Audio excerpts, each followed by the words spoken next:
Hi, I'm Brandy and I'm going to spend a few minutes talking a little bit about curriculum and early learning standards and resources to support teachers in their classroom. So I'll start by talking a little bit about curriculum and early learning and development standards and materials and resources and how they relate to each other. So curriculum, it's easy to think about as being the how you're going to go about teaching young children something or children something. It's based in a philosophical foundation. It usually is associated with an educational philosopher and their beliefs on how children best learn. And from there's some principles on how the curriculum sets forward to teach those young children things. The early learning and development standards come in when you think about what it is that you're going to teach children. So in Georgia, the Georgia Early Learning and Development Standards are for children birth to 5, and they are developed along a continuum in different domains that indicate to a teacher what a 4-year-old should be able to do and should be exposed to do across different areas of learning, like cognitive development, language and literacy, science, physical development, approaches to learning. In the K-12 setting, those are going to look like Common Core standards, but the same things apply. It's the what that the children are going to learn. So in developing activities for children, a teacher would look to early learning standards or the Common Core for what they want to provide the children with an opportunity to do. And the supplemental materials are going to be what they use or what supports them in providing those children the opportunities. So in developing something for teachers, most recently something we've developed at DECAL is a guide or a toolkit for providers to celebrate Inclusive Early Learning Week. So all of the activities and resources that are linked in this kit have to do with supporting friendship, social emotional development, celebrating differences and uniqueness, and that was the theme or the umbrella under which we developed all the activities. And so what we've done is we've provided child care teachers and administrators with some example activities that are already linked to GELDS. So they know these are appropriate for a 2-year-old or a 3-year-old or 4-year-old, and how they can adapt it is also listed here. And then beyond the activities, we've linked some resources. And those resources are things that they can use to supplement the activity. A lot of these activities have a literacy component, so there might be a book that we linked to.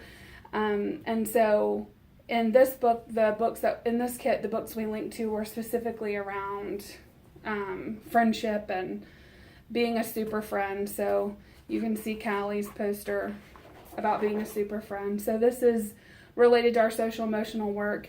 And this is something that a teacher could hang in her classroom and refer to with children and remind them, here are the ways we can be a super friend.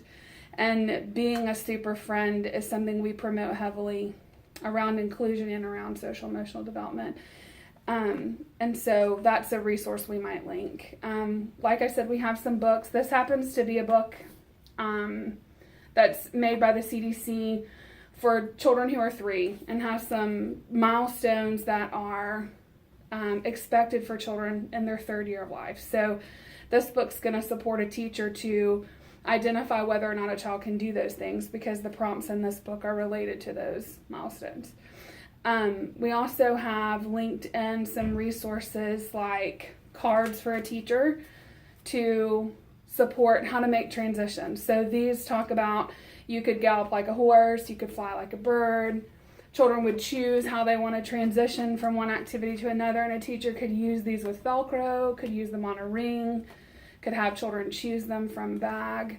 So really the idea in any of these resources is that they're not tied to any one particular curriculum, that it's not a creative curriculum resource or a high scope resource or an ABECA curriculum resource, because then only those teachers will identify and be able to use it, when really, if it's rooted in sound child development principles, any teacher could use it regardless of their curriculum. So some other things you might see linked in a kit could be music, stories on CD, or in MP3 or MP4 format to be looked at on an iPad or listened to with headphones for a teacher to use in a literacy activity, songs for music and movement, or to use as a part of a game with children to promote cooperation and play. We have daily schedule cards. So this is another card resource that looks the same, really versatile, can be put across the classroom horizontally to map out the day from start to finish. And children can flip the components of the day over when they're done, and they know at any time in the day by looking at the wall where they are. This might also be something a teacher could use to support an individual kid who has a hard time knowing where they are in the day and what's coming next. And the flexible use of these materials is also really important. So in the end, to think about a resource or a kit that you're going to develop, it's important to know what your message is, what your unified theme or your umbrella is that you want to put out there, and to identify some really good resources that are anchored in good child development principles and that can be easily connected to early learning and development standards or Common Core curriculum standards, and that can be neutral and used by a teacher using any curriculum. And they're easy fingertip things that anybody can use.